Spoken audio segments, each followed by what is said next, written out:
Hello and welcome to today's episode of pianoTV. I am Allysia, your host, and today, if it sounds like I am in a cathedral, it's because I'm in a cathedral. No, I'm not in a cathedral. I'm in a big open space that I'm actually using in the meantime as my own kind of new video studio setup office situation thing. That was a great title. I'm basically in a space that allows me to do things like record videos while my daughter's napping, which is super convenient. So, and that's what's happening right now. So today I wanted to sit down and have like kind of a chit chat type video with you guys. I've been reading a lot of heady books this summer. Lots of, pretty much everything Yuval Harari's written. I read Hacking Darwin, which is about genetic engineering. I've read Abundance, The Future is Better Than You Think, which is actually a really nice counterpoint to Yuval Harari's more like grim look of the future. But anyway, I've been immersed in all this really heavy stuff, which has made me think about heavier stuff, including the subject of today's video, which is basically going to be me telling you how awesome self-discipline is and how practicing piano both helps you build self-discipline and also takes self-discipline to build. It's kind of like a cyclical thing there. But yeah, I just wanted to sit down and chat about it. So that's the subject of today's video. Let's get started. Our modern society takes this blasé approach to self-discipline where we hear slogans like, life is short, treat yourself and indulge yourself, and don't be so serious, just have fun. These are slogans I'm basically making up. But you know what I mean, like those are the kind of refrains we tend to hear. And it's really hard not to cave in the face of such social mindset. I mean, life is short. I do deserve a treat. I want to have fun. Like all of those things are true. And I'm not saying that you shouldn't have fun or things like that, but treats by default have very fleeting rewards, very immediate, but very fleeting rewards, where self-discipline is kind of the opposite. The rewards are not necessarily in the immediate term, but they reap many rewards. It's kind of like planting a seed in a garden. You don't really get anything for a while, but once you get something, it's abundant and wonderful. Okay, so let's bring this down to earth. I'm going to use Yuval Harari as an example just because I've been listening to like every single podcast he's ever been on and reading his books as well. But he has a 2-hour-a-day Vipassana meditation practice, which is crazy. Like for me, meditating for 10 minutes is a Herculean effort. It's really intense that he does it for 20 minutes. For 2 hours, let alone, 10 minutes, 20 minutes. But what he says about his practice is that the rewards of such a concentrated effort are immense. It allows him to understand his mind better and the many ways in which he's not in control of his own mind. And all of this helps him know himself better and understand himself better, which is important in an age where companies and corporations want to know us better than we know ourselves so that they can manipulate our wants and desires. This kind of meditation practice also builds his self-discipline, which is a really critical skill for the kind of work he does. He's a university professor, he's a historian, and he writes these really detailed and I was going to say depthy, that's not a word. Maybe I need to have a meditation practice so I use better language. But researching and thinking about history and writing the kind of books that he writes isn't a light mental load. So having the self-discipline to do that is obviously really critical. I might look at his 2-hour meditation practice and say like, okay, yeah, right. Like that's a huge waste of time. I would never do that. But it hugely improves the quality of his life and improves his abilities to do things like read and write and study.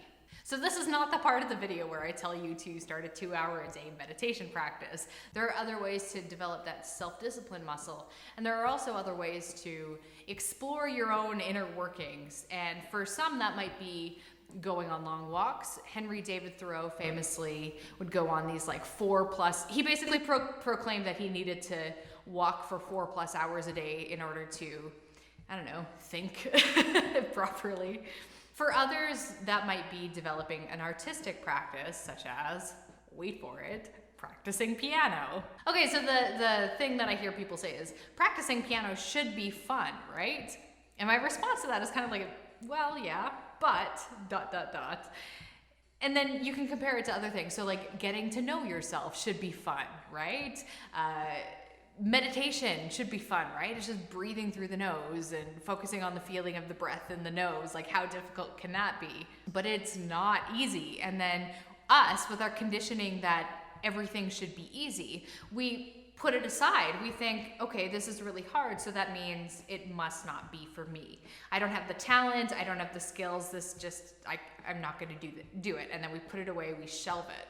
So have you guys ever tried a Vipassana meditation? This is the kind of meditation practice I've probably picked up like 24 times over the last decade, and I always fail to keep it. Like the longest streak I've ever had with meditating is like 3 weeks or something like that in the last decade. It is really, really hard. And the same could be said about getting to know yourself. We like to think that like, oh, being creative and exploring your inner depths is like such a blissful, wonderful experience. I'll like see how good of a person I am. But in fact, it's usually a pretty miserable experience. You realize how mundane you are. I think the worst part is realizing how utterly ordinary you are. You're mundane, you're petty, maybe you're sometimes mean-spirited. These are all like really difficult things to realize about yourself, and that you're not a special snowflake. 65% of Americans think they're more intelligent than average, 75% say they eat healthy, and 93% of Americans think they're better at driving than the average person. So this is basically called the illusory superiority bias. It's the perception that you're special and that you're better than other people, you're smarter than other people, you're better looking than other people, and it's a total myth. So, I mean, I'm kind of going off on a tangent here, but it's just one way in which introspection, creative introspection, the kind of introspection you get when you go on long walks, when you meditate, etc., is really, really difficult. Realizing all of the ways that you're petty, mean-spirited, and so on is a total bummer, but the plus side of this realization is that it can make you a better person. So realizing that you're petty can help you become more profound. Realizing that you're kind of a jerk sometimes can make you be a little bit more considerate in the moment. And bringing this back to piano practice, it can be really hard too. I've been playing piano since I was in the single digits, so at the very least I'm at a point where I can play decently well. I still have a very long way to go, but I'm long past the stage where I'm struggling over Mary Had a Little Lamb.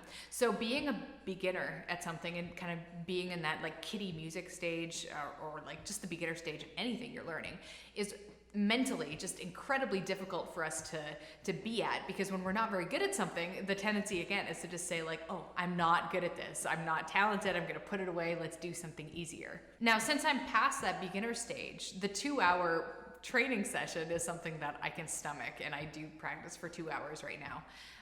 But in the early stages, a lot of getting to the piano bench and enjoying your time there, a lot of it has to do with having shorter sessions that are a little bit easier to tolerate. It's about experiencing a series of small wins. So instead of trying to achieve these like epic compositions and things like that, you just start with little bits and little pieces that you can accomplish well. And some of it too is creating a practice routine into your, like building it into your day as an immovable feature of your day. That can be really helpful too. And then with time, you'll get over that hump where you feel like you're just terrible at it. And once you feel like you're not terrible at it, that's usually the point where you're a little bit more comfortable spending a little bit more time practicing. And then that's kind of how it builds. Okay, so I want to bring this back around to self-discipline, because this is a skill that, at least in my observations, I see it falling apart with people in my life, people that I know, people that I observe. So just as like kind of generalizations, you have the person who has the dream of writing a book, and I'm gonna write a book, but then they don't even write a page because maybe they're watching 3 hours of Netflix a day. Another acquaintance might say things like, I wish I read more books.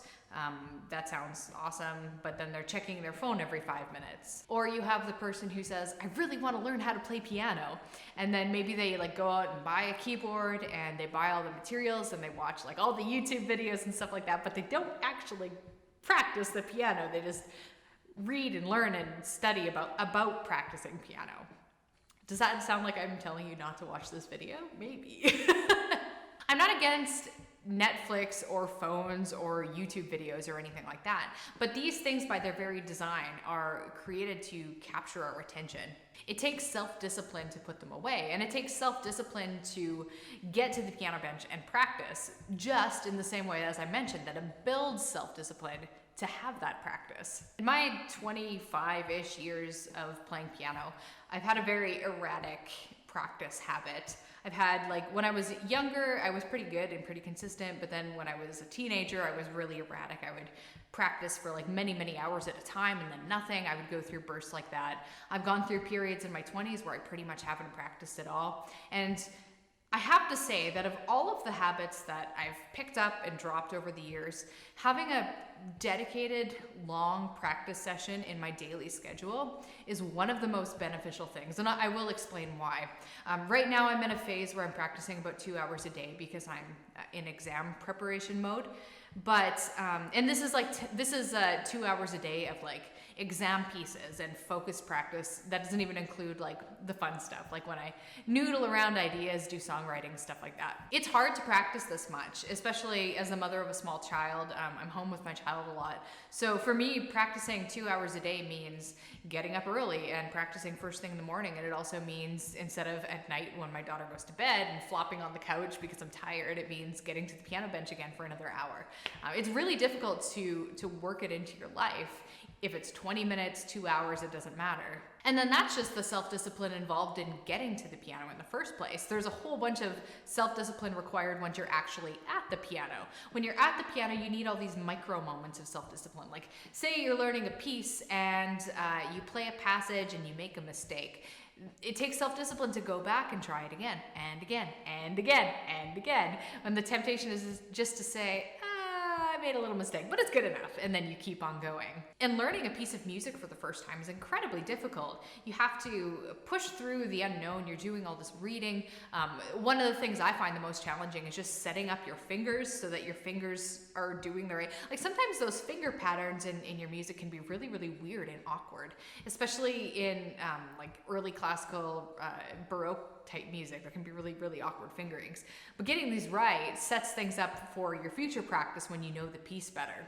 But just building those finger patterns takes self-discipline. Learning a piece, reading through it, getting it into your system takes self-discipline. And yes, piano practice can be fun. It can be, and usually is, very rewarding. Usually when you're at the point when you're pretty good at a piece, or you've like kind of hit some degree of polish with a piece. Like, sometimes when you're practicing, you enter that flow state, and that can be really exhilarating. One thing I've noticed in my own life is that if I finish a practice session at 8:30 p.m., weirdly enough, it's kind of like exercise. At the end of it, I'm usually more energized than at the beginning of the session when I was tired and tempted to flop on the couch. And then sometimes practice sessions are a grind. You just have to show up and put in the work. But I can't say I've ever regretted a practice session that was hard. Now here's the thing that I find really interesting, is the self-discipline that you build at the piano bench then spills over into your regular life and infects other part of your life. Like, it's no coincidence that I started practicing heavily this summer, and I've also been reading heavy books this summer. It's kind of like I've been training my self-discipline muscle at the bench, and that makes it easier for me to exercise self-discipline in my reading. Digesting more complex books takes a lot of focus and self-discipline. So that's just one way in which it's spilled over into my life. As another example, it makes eating healthy easier. You can say, no thanks, I don't want that cookie.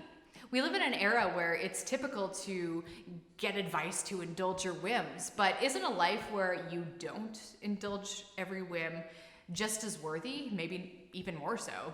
Exercising restraint with food will give me a better chance of having energy into my golden years, so I can, enjoy time with grandkids and just enjoy my life in general. Exercising restraint in what I say to people will help me have better relationships, because I'm not just like, being randomly insulting by spouting off everything that's coming into my head.